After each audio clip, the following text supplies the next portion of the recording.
మమతా బెనర్జీ పశ్చిమ బెంగాల్ రాష్ట్ర ముఖ్యమంత్రిగా 15 సంవత్సరాలుగా కొనసాగుతున్న వ్యక్తి. ఈరోజు ఆమె అహంకారం ఏ స్థాయికి చేరిందో కలకత్తా వైద్యురాలి హత్యాచార సంఘటన స్పష్టంగా తెలియజేస్తోంది. అధికారం అనే మత్తులో కన్ను మిన్ను కానరాని రీతిలో మమతా బెనర్జీ ఎంత సిగ్గు లేకుండా వ్యవహరిస్తోందో కూడా ఈరోజు ప్రపంచం మొత్తం తెలుసుకుంది, ఇంకా తెలుస్తూనే ఉంది. ఈ మొత్తం సంఘటన మనం నిశితంగా పరిశీలిస్తే కలకత్తా వైద్యురాలి సంఘటన, ఆ సంఘటనలో ప్రధాన నిందితుడిగా, ప్రధాన అనుమానితుడిగా చెప్పబడుతున్న వ్యక్తి తృణమూల్ కాంగ్రెస్ సానుభూతిపరుడు. ఒకటి. రెండవది, ఆ కళాశాల ప్రిన్సిపాల్ ఎవరైతే ఉన్నారో ఆ సంఘటన జరిగినప్పుడు ఆ ప్రిన్సిపాలు ఈ గందరగోళానికి, ఒత్తిడికి తట్టుకోలేక రాజీనామా చేస్తే పశ్చిమ బెంగాల్ ప్రభుత్వం 4 గంటల్లో ఆయన్ని ఇంతకన్నా పెద్ద కళాశాలకు ప్రిన్సిపాల్గా నియమించింది. అటు పిమ్మట కలకత్తా హైకోర్టు, సుప్రీంకోర్టు చీవాట్లు పెట్టిన తర్వాత ఆయనను సెలవులో పంపించిన ఒకరోజు గడవక ముందే తిరిగి ఆరోగ్య శాఖలో, రాష్ట్ర ప్రభుత్వ ఆరోగ్య విభాగంలో ఓఎస్డీగా నియమించింది. అంటే పశ్చిమ బెంగాల్ ప్రభుత్వం ఎంత అహంకారపూరితంగా వ్యవహరిస్తోందో అర్థం చేసుకోవచ్చు. ఎవరి మీదైతే ఆరోపణలు ఉన్నాయో, ఎవరైతే నిర్లక్ష్యంగా వ్యవహరించారో, పాత్రధారి అని అందరూ కోడై కూస్తున్నారో ఆ సదరు ప్రిన్సిపాల్ను కనీసం సస్పెండ్ చేయడం సరికదా, సెలవులో పంపించడానికి కూడా మమతా బెనర్జీ ప్రభుత్వం మనసొప్పడం లేదు. ఆ వ్యక్తికి హోదా కల్పించడంలో ఎక్కడా వెనక్కి తగ్గడం లేదు. అంటే ఈ రాష్ట్ర ప్రభుత్వంలో ఎవరేమనుకున్నా నేను చేసిందే చెల్లుతుంది, చెల్లుబాటయ్యేలా చూస్తానన్న అహంకారం ఈరోజు పశ్చిమ బెంగాల్ ప్రభుత్వంలో, ముఖ్యంగా మమతా బెనర్జీలో కనపడుతోంది. ఈరోజు కూడా ఆ వ్యక్తిని సస్పెండ్ చేయలేదు, సెలవులో పంపించలేదు. ఈరోజు ఆయన ఆరోగ్య విభాగంలో ఆఫీసర్ ఆన్ స్పెషల్ డ్యూటీగా అదే సమానమైన హోదాలో బాధ్యతలు స్వీకరించబోతున్నారు. ఇంతకు మించిన వైఖరి ఏ రాష్ట్ర ప్రభుత్వంలోనైనా మనం చూడగలమా? ఇది ఒక్క మమతా బెనర్జీకి మాత్రమే సాధ్యం. ఇక ఇంకొక అడుగు ముందుకేస్తే, మమతా బెనర్జీ ముఖ్యమంత్రి, లా అండ్ ఆర్డర్ విభాగం ఆమె చేతిలోనే ఉంది. అలానే మమతా బెనర్జీ హోంశాఖ మంత్రి, పోలీసు విభాగం కూడా ఆమె చేతుల్లోనే ఉంది. ఈరోజు సుప్రీంకోర్టు ఆగస్టు 22 నాడు విచారణలో పోలీస్ శాఖ ఎంత నిస్సిగ్గుగా, నిర్భయంగా తప్పులు చేసిందో, ఎఫ్ఐఆర్ఏ నమోదు చేయకుండా ప్రక్రియను కప్పిపెట్టాలని ప్రయత్నించిందో తేలిపోయింది.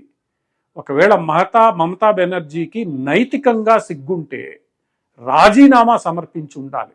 సుప్రీంకోర్టులో నిన్న తేలిన దానికి హోంమంత్రిగా కలకత్తా పోలీసుల వ్యవహార శైలికి సిగ్గుపడి రాజీనామా సమర్పించుండాలి. నైతిక విలువలకు మమతా బెనర్జీ కట్టుబడి ఉంటే కనీసం ఆ కలకత్తా నగర పోలీస్ కమిషనర్ని బాధ్యతల నుంచి తప్పించి ఉండాలి. ఏమీ చేయలేరు. చేయకపోగా పోలీస్ కమిషనర్ని సంకలో పక్కనుంచుకొని మమతా బెనర్జీ న్యాయం కావాలని రోడ్డు మీద పోరాటాన్ని మొదలుపెట్టారు. అంటే దొంగే దొంగ అని అరిచినట్లు ఏ హోంశాఖ మంత్రి, ఏ పోలీసులు అయితే ఈ కేసులో న్యాయం చేయాలనో అదే హోంశాఖ మంత్రి అదే పోలీసుల్ని వెంటబెట్టుకొని మాకు న్యాయం చేయండి అని కలకత్తా రోడ్లలో వెళ్ళడం అంటే ఆమె రాజకీయ దిగజారుడుతనానికి ఇంతకన్నా ప్రతీక ఏం కావాలి? ఒకవైపు అధికారిని కాపాడదాం, ఇంకోవైపు కేసును తన పర్యవేక్షణలో ఉన్న విభాగంలో తప్పులు దొల్లుతుంటే, పట్టుకుంటుంటే చూస్తూ ఉండడం, మూడో వైపు దొంగలకి న్యాయం చేయాలని దొంగే రోడ్డు మీదకి రావడం. అంటే మమతా బెనర్జీ ఈ వ్యవహార శైలి భారత రాజకీయాల్లో నిజంగా ఒక నైతిక విలువలు ఉన్నాయా అన్న ప్రశ్నను ఖచ్చితంగా లేవనెత్తుతుంది. లేదా మూడవసారి గెలిచిన తర్వాత నన్నెవరు ఏం చేస్తారులే అన్న నిర్లక్ష్య వైఖరా, లేదా అన్న భయం లేని అహంకార ధోరణ ఏమిటో ఇది ఇండియా కూటమి నాయకులే చెప్పాలి. కాంగ్రెస్ పార్టీ విషయంలో ఎందుకో మౌనముని లాగా వ్యవహరిస్తోంది. మౌనవ్రతం చేపట్టింది. ఒక్క మాట కాంగ్రెస్ పార్టీ మాట్లాడదు. ఎందుకంటే దేశంలో ప్రతిపక్ష నాయకుడి పేరుతో కాంగ్రెస్ పార్టీ అధినేత రాహుల్ గాంధీ రోజు ఏదో ఒక విషయం మాట్లాడుతూనే ఉంటారు. రాజ్యాంగం సంకనాగిపోయింది, ఉల్లంఘించబడింది, దోచివేయబడింది, మార్చివేయబడుతోంది, రాజ్యాంగం నాశనం అయిపోతోంది. ఇన్ని మాటలు మాట్లాడే రాహుల్ గాంధీ ఈరోజు నిస్సగ్గుగా బహిరంగంగా రాజ్యాంగ ఉల్లంఘన కలకత్తాలో జరుగుతూ ఉంటే, జరిగిందని సుప్రీంకోర్టులో బహిరంగంగా తేలుతూ ఉంటే ఆయనకి ఒక్కటి పట్టదు. ఒక్క మాట మాట్లాడు. ఇది రాజ్యాంగ ఉల్లంఘన కాదు, ప్రజాస్వామ్య హక్కుల పరిరక్షణ పోరాటం మమతా బెనర్జీతో కలిసి ఆయన రేపు చేయబోయేది. ఇండియా కూటమిలోని ఇతర నాయకులు, శివసేనకు సంబంధించి ఉద్ధవ్ ఠాకరే ఏం మాట్లాడతాడు? చివరకు వీళ్ళందరికీ అసలు ఏమనాలనో పదాలు మనకే దొరకట్లేదు. ఒక శవం మీద పేలాలు ఏరుకునే ప్రయత్నం వీళ్ళందరూ చేయడం, అది ఒక మంచి అమాయకురాలైన అత్యంత ప్రతిభావంతురాలైన ఒక యువ వైద్యురాలి మృతి దేహంపై వీళ్ళందరూ పైసలు ఏరుకునే పరిస్థితిని ఈరోజు మనం చూస్తున్నాం. ఇది ఈరోజు భారతదేశపు రాజకీయాల దిగజారిన స్థితి. మరి దీని గురించి అంతర్జాతీయ మీడియా మాట్లాడదు, ప్రజాస్వామ్య హక్కుల పరిరక్షకులు మాట్లాడరు, మహిళా సంఘాల నాయకురాళ్ళు అసలు కనిపించనే లేదు. ఇన్ని రోజులు ఎక్కడికి పోయారో వాళ్ళంతా. చైతన్య మహిళా సంఘం, ఇంకో మహిళా సంఘం, ఆ సంఘం, ఈ సంఘం, వీళ్ళందరూ ఏమైపోయారు? వైద్యులు, వైద్య విద్యార్థులు మినహా భారతదేశంలోని ఇతర మానవ హక్కుల సంఘాలు, మహిళా సంఘాలు, ప్రజాస్వామ్య పరిరక్షణ సంఘాలు, ప్రతిపక్షాలు ఏమైపోయాయి?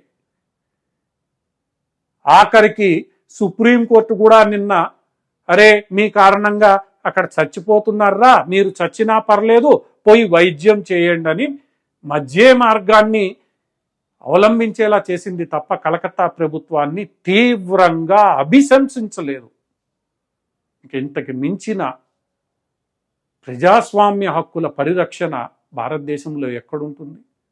మీడియాలో సరిగ్గా ఉండదు, సుప్రీంకోర్టు దీన్ని తేల్చివేస్తుంది, హక్కుల సంఘాలు, ప్రతిపక్షాలు మాట్లాడవు. మరి ఎవరికి పట్టింది ఒక అమాయకురాలి దుర్మరణం? కేవలం రాజకీయాలే తమ మొదటి ప్రాధాన్యతగా ఈరోజు మమతా బెనర్జీ వ్యవహరించడం ఆమె అహంకారానికి ప్రతీక. ఈ అహంకారానికి ఎంతో విప్లవాత్మకత ధోరణులతో కూడిన పశ్చిమ బెంగాల్ ప్రజలే కాదు, దేశ ప్రజలు కూడా చెప్పుతో కొట్టే రోజు దగ్గరలోనే ఉంది.